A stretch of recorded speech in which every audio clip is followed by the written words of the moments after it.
Margot FaceTimed me in the booby trap. Good chef and go, I'm okay. 사랑해요. And to bring something completely new and unique and fun and exciting and entertaining to the world. I think it's a really special film, and I'm really excited to be a part of it.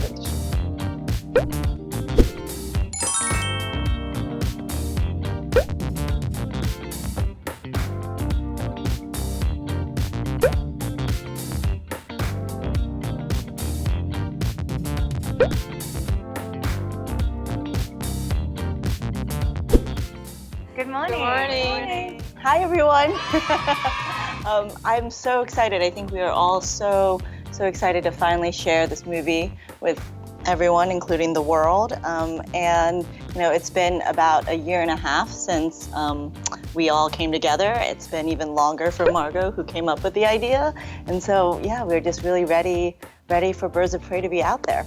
We had so much fun making the film. We shot it this time a year ago in LA, and it was such an amazing experience, and we kind of had this bond and this girl gang form on set in real life. And now to let people see that on screen, I think they'll find it as fun to watch as we were having making it. Boom! Because I'm Harley freaking Quinn! Sure, so when I played Harley Quinn the first time round, I fell completely in love with her, and also felt like there was so much more of her to explore, and there was only so much we could show you in Suicide Squad. And in this film, you're seeing a very different side of Harley Quinn. You're seeing her in a far more vulnerable state, which for someone like Harley can manifest itself in a number of erratic and insane ways. So at the very beginning of the film, you witness the breakup between her and Mr. J, the Joker. And she is not coping with the breakup well at all. But she has emancipated herself from this relationship and is really stepping out into the world and trying to be a strong, independent woman, and maybe not succeeding quite so well to begin with. And she doubts herself, and eventually, through a series of insane events, finds herself forming, joining forces with the beginnings of the Birds of Prey group and finding a bit of a sisterhood and a girl gang and support and strength in that. So it's a lot of fun, and it's wild and it's crazy, and you're hearing the story from her point of view, which is incredibly unreliable and erratic and colorful and violent and weird, just like her. So it's very entertaining for audiences. But most of all, I just didn't want to stop playing Harley. And most of all, I felt like there was a real lack of female ensemble action films on screen for a number of years. And I love action films. I love hanging out with a girl gang, and I wanted to see that on screen, and I thought a lot of other people might want to too. The Harley we met in the first Suicide Squad film had the perceived protection of being in a relationship with the Joker. And she's always going to be cocky, but she had a very steady confidence that things would be taken care of no matter how bad they got. And at the beginning of this film, she loses that perceived protection. And she's a little more shaky and a little more vulnerable than we'd seen her before, which was fun to us to explore. I mean, there's, the more lighthearted things like, how does Harley deal with a breakup? Does she cry into a pint of ice cream? Does she go get drunk and make an idiot of herself at a club? Things like that I think are just fun and relatable, especially for anyone who's gone through a breakup. But we also do get to see what is it like when she has to feel a sense of responsibility for a young kid. How do we see her wrestle with that? Because I do love the shades of light and dark that Harley has in the comics, and we saw briefly, but not to such an extent in Suicide Squad, because she does every so often have a conscience. Most of the time she does not, but sometimes it kicks in and she is compelled to do the right thing, and to watch her struggle with that is fascinating. And I think it was so fun in this film to get to explore that vulnerability and watch that conflict play out a little bit more. So I'm really happy we had a chance to do that. You'd kill these BFFs. What? And I guess for me, I initially, I think speaking to Kathy about the character of Huntress really sparked my interest in who she was. And so initially, I was introduced to her through the script, and then, started looking further into the comic books and just found her to be a really fascinating character. So that was really fun to dig into and learn about. And then really getting to know these women, and through the training process, especially the physical training, was really bonding and also really important for me and my performance, because for Huntress, her physicality is so much a part of her identity and who she is.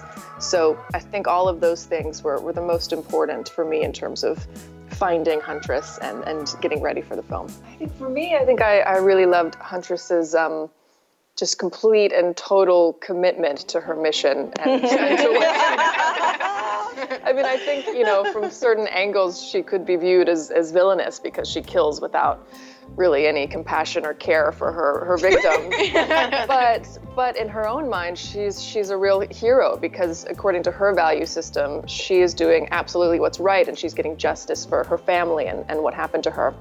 And we kind of get to see her in the film have the realization that once that mission is completed, she has to figure out what to do with her life from then on. And I think you kind of see her realize that maybe, justice for herself isn't the most important thing. Maybe she can find justice for other people as well. And so I do think there is a little bit of heart there to her somewhere underneath all that ferociousness and aggressiveness and violence.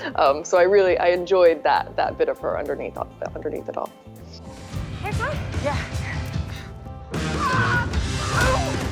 Yeah, and for me, I first knew about Black Canary through this video game, Injustice 2, that I would play and oftentimes choose her because anyone who was her opponent would get so freaking annoyed by her canary cry because it would come out of nowhere and there was nothing they could do to stop it.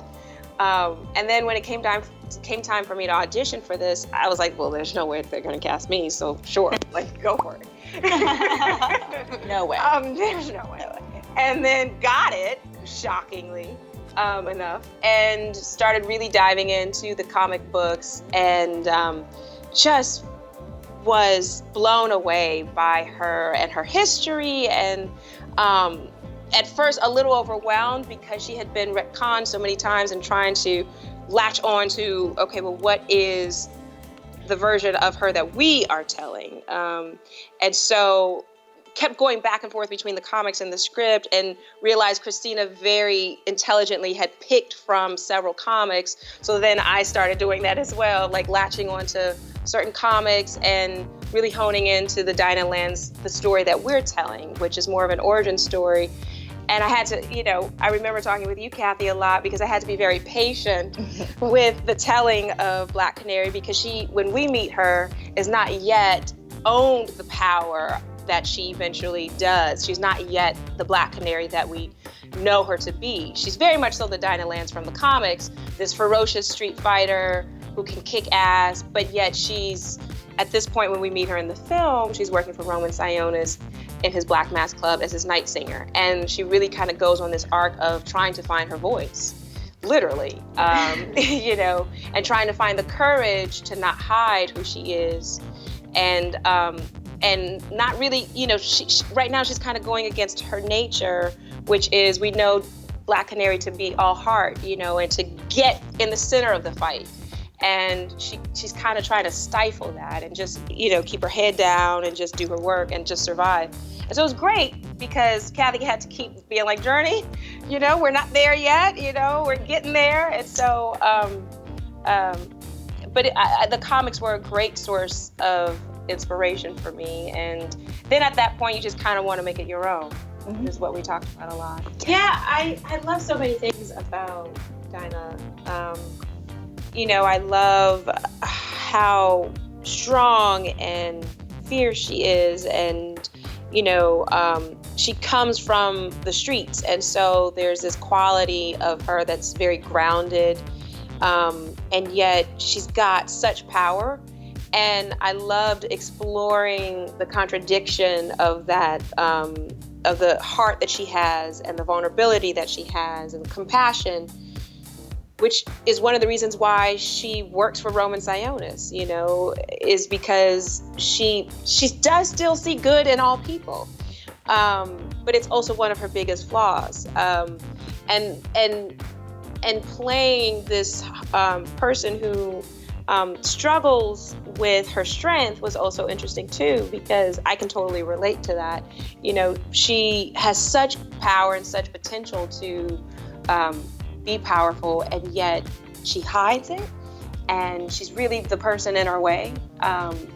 And so as an actor, it was challenging to play both strength and vulnerability. But I really enjoyed playing someone who encompasses kind of that duality. It was challenging.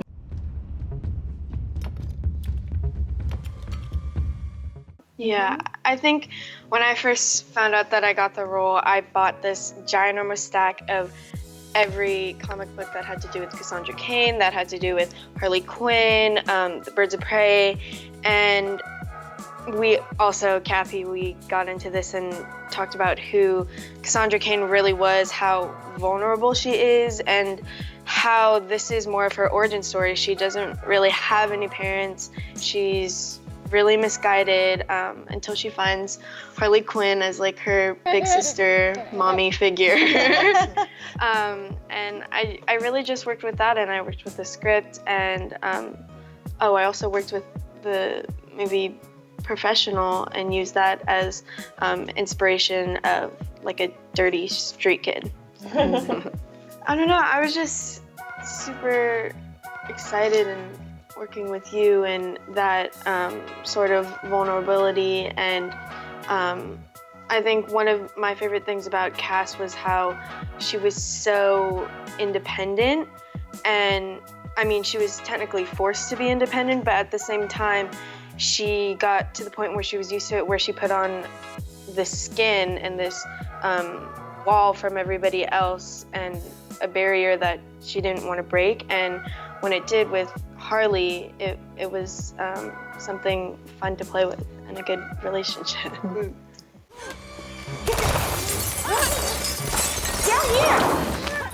Sure. Well, what's lovely about this movie is that it's such an unlikely pairing in a way between Harley Quinn and what will become the Birds of Prey. And as Journey said, a lot of it is an origin story. And so the script was actually taken from a bunch of different comics as opposed to one specific one. And I think we were sort of inspired by the entire history of these characters. And so we sort of took what we felt made a lot of sense. And Christina Hodson and Margot really worked on a lot of that together in terms of drawing from different inspirations. And then when we were actually putting together the costumes, once again, like for example, I'll just use Journey's, Black Canary. We had you in like the rocker look, from the later editions of Black Canary, but then we also decided to work with the yellow and the blue palette of the earlier stuff. And so I think that's what's so cool. And then with Harley, I think there's a lot of inspiration from the New 52 comics specifically, because that's when we see her break free from the Joker and we see her out on her own, especially as an anti-hero. And so, and Huntress has different types of backstories, but I think the one that we found compelling was as the Crap for blood. Yeah, and because we really wanted to go into your background, or Huntress's background, right. And as a killer, and the reason why she is such a badass killer.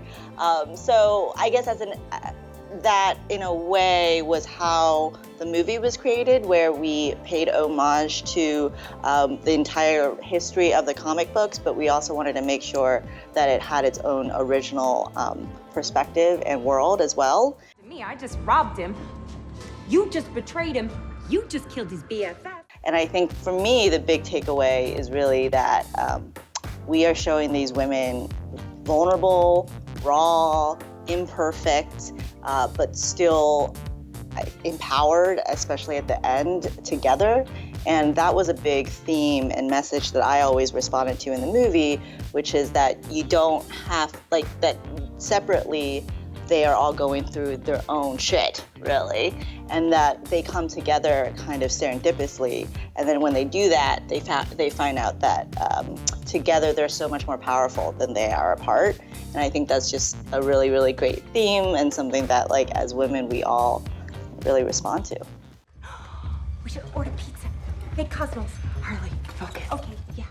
really when I cast, I try to also cast actors who I think embody the soul of their characters a lot of times, and so there isn't so much of a like emotional or cognitive distance between the actor and the role that they're playing. And so I really do believe that you guys are just perfectly casted, but no, really perfectly matched for these characters. I mean, starting with Mary, you know, I think the journey that you were talking about with Huntress, you have such a like deadpan, like hilarity to who you are, I think. But then there is such a wonderful soul, like behind that, and I think that's Huntress's interesting journey too, because it really is about her after revenge, figuring out like what does she want to do with her life, and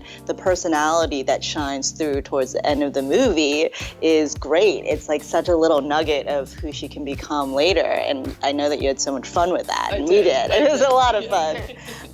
And you know, I think with Black Canary and Journey, we talked a lot about the fact that you didn't know how to deal with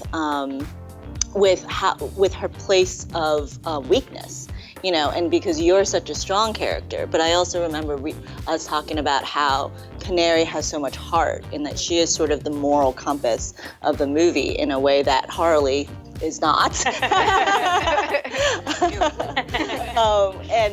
But she's not capable of that power yet. And so I think that's the journey that Canary goes on in the movie, and it's something that you were able to provide, that sort of like heart and the strength that she eventually becomes. And then Margot, I mean, it sometimes is almost difficult to separate you from Harley. Oh God, that's not good. In the best way, in the way you love, you know, Cheese Whiz and Big sandwich. and getting really, really drunk at bars. I'm Holly. But no, I mean, I think just like your bravado, like your willingness to take these risks and do anything, and how unpredictable and how fully committed you are. And I think that's what is so great about Harley. And Harley goes on her own journey. I think that she does become vulnerable and much more compassionate of a person in this movie. And then finally, like Ella with you and Cass, I mean, Ella brings such authenticity to the role. I have always believed that you could be this girl, and it's not this like, you know, pre-packaged version of a little girl, but like a, you know, just an authentic street kid that has this wall up, but then slowly like lets it down to hang out with Harley and to sort of find a family there. So I guess all to say that I think in a weird way, like the growth that these characters have throughout the movie, I think where they end up is kind of close to the wonderful ladies that you see here. So they're all superheroes in my mind. Thanks. Accidents in the action scene. How much did we injure ourselves? Quite a lot. Yeah, I mean, was there any specific accidents? Oh, we all got injured. Yeah. Different body parts. I just vividly remember Margot face planting in the booby trap That hurt. mouth. That hurt. That's all I pretended it didn't hurt because there's like 100 and something crew members and you don't want to look like an idiot, but it really hurt. I think you did get up like a champ and go, I'm okay. I'm fine. Go back, hide in a corner and start crying. Well, roller skates added a level of difficulty I had underestimated initially. Well, Margot was also on roller skates for probably like half of the movie. Oh my God. Whether you were chasing a car or on a rotating carousel or just, you know, hanging out and having exactly. Roller derby on a bank track. So, yeah.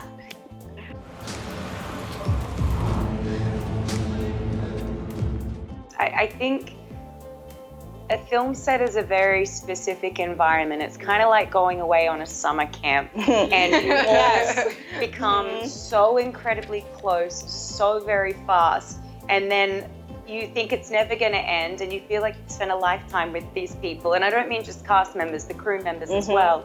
And then it comes to an end and you're devastated. And every time I tell myself, don't get too attached to everyone. You're going to be really upset when the film's over. And every time I get attached and I'm really upset when the film's over. So there's always a very, it's always a very unifying sort of experience, a bonding experience. But I think on this film set in particular, the mere fact that it was an ensemble predominantly female cast bonded us in a pretty unique and specific way. Unique because it doesn't happen that often that you're working with so many other actresses. And I think you have an innate understanding of the female experience and the female experience within this industry in a way that perhaps you can't with other co-stars sometimes. So for us, the bond happened quite quickly, and I think it went a bit deeper than sometimes you normally even get, and we could relate and understand on a different level and be there to support each other in ways, especially when you're doing action, things we spoke about before. You're training together, you're in pain together,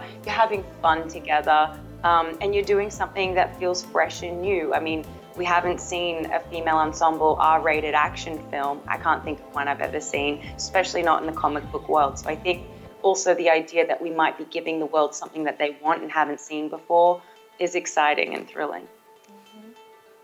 Said well. Yeah, pretty much. No, it is true though. I mean, it's like when I think back to this time, all were kind of going through really intense personal stuff. And like, I can truly remember being at Rosie's house crying with you.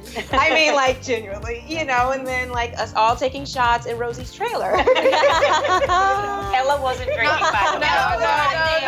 No. You have not given alcohol to a minor. And she's such a minor. You're not even like an old minor. Definitely wouldn't give it to Definitely, we wouldn't do that.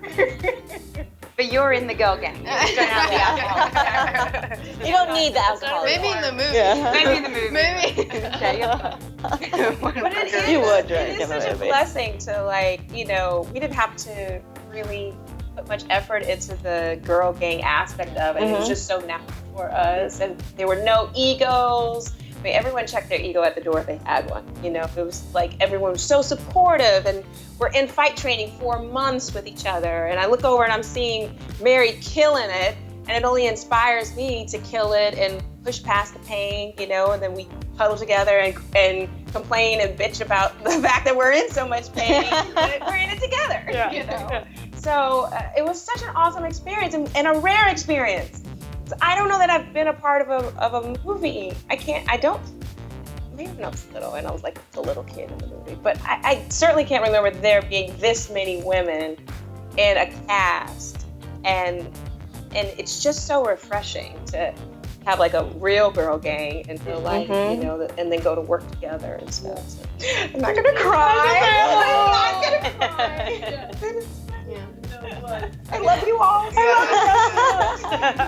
I mean, I think everything's been said. I'll just, add that I have such a deep love and respect for all of these women. I think we came into it with such a similar spirit, which was that we were really proud and excited to be a part of this movie for so many reasons, but chiefly being that there were so many powerful, talented women at the helm. And I think coming into it with that spirit instantly bonded us to one another because we were here to do the same thing and we had the same appreciation for where we were and what we were doing. And similar work ethics. It was so inspiring to see everybody work so hard and to see nobody complaining, and we all sort of were coming from the same place. So I'll always, have this project as an inspiration and as something that I'll never forget. And also you're all like actors first and foremost. And that was a deliberate decision for Margot and I too, that we'll figure out the action elements later, but we wanted to find the right people that just embodied the spirit of the film that we could get along with. I had to have a meal with all of you, and but that was a part of it. I think it was a deliberate decision to really feel like a good bonding experience on set as well. And you are all such committed actors first and foremost, and then you happen to just be able to kick ass too. But that was really the cherry on top, really. Like, we were not expecting how much you were able to kick ass. I feel like immediately like the second we just even met each other at the table reading, I was just like, oh my God, hi. And I felt the energy and the connection that we had right from the get-go. And I think that's super special in the DC universe and in action movies in general. And I think it's such an honor to be part of something this cool. Bye.